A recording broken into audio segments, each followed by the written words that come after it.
Hello everyone, আসসালামু আলাইকুম। Welcome to my YouTube channel. আজ আমি মায়ের হাতের ইলিশ মাছ জাল দেওয়া বা ইলিশ মাছের পাতলা ঝোল রেসিপি শেয়ার করব। ইলিশ মাছ জাল দেওয়া অনেকটাই সাদামাটা, কিন্তু স্বাদে অসাধারণ। চলুন রান্নাটি এখন শুরু করি। প্রথমে একটি কড়াইয়ে কাঁচামরিচ, পেঁয়াজ কুচি নিয়ে নেব। এই রান্নাটিতে পেঁয়াজ একটু বেশি দিতে হয়। এখন এর মধ্যে স্বাদ মতন লবণ দিব।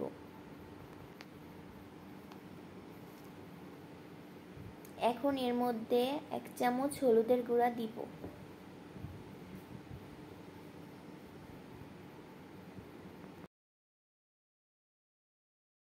পরিমাণ মতন তেল দিয়ে ভালো করে মেখে নিব।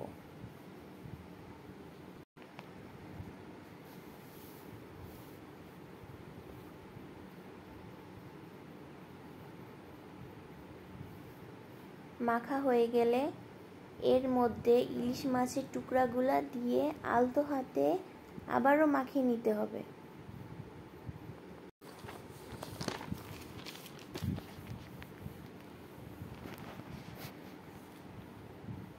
মাখা হয়ে গেলে এর মধ্যে ঝোলের পরিমাণ অনুযায়ী পানি দিতে হবে। এরপর চুলায় বসিয়ে ঢেকে মাঝারি আঁচে 8 থেকে 10 মিনিট রান্না করতে হবে।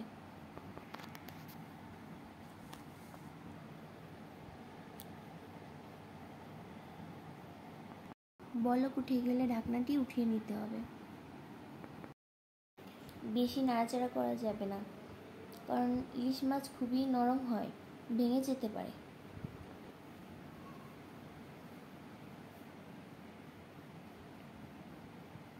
রান্নাটি প্রায় শেষের দিকে। এই রান্নাটি করতে বেশি মশলার প্রয়োজন হয় না।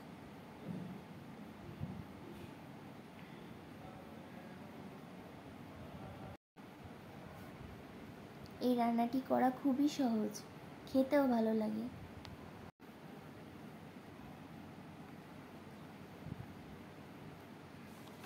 এবার রান্নাটি হয়ে গেল, নামিয়ে নিতে হবে।